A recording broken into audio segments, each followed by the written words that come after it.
C'est dans la brume des fumigènes que les cheminots de la SNCF ont pris place au début du cortège. Dans les rues de Limoges, 2000 personnes selon la police ont battu le pavé. Une convergence des luttes qui regroupe salariés du privé et du service public. Éric Prado, 51 ans, fait partie de ces manifestants.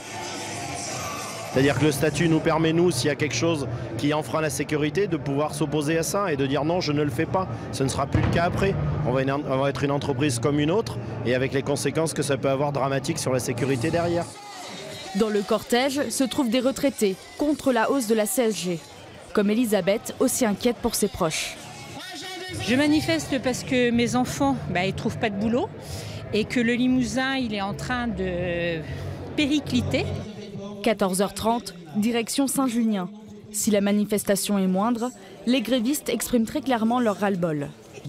Vous avez des rappels incessants sur vos repos, on change les grilles, les plannings changent tout le temps, vous avez des difficultés à avoir des jours de vacances avec votre famille parce qu'il n'y a pas de remplaçants, ou très peu de remplaçants, puisqu'on part à 20% de l'effectif sur un service au niveau des grades. Oui, ça a un impact physique et moral, oui.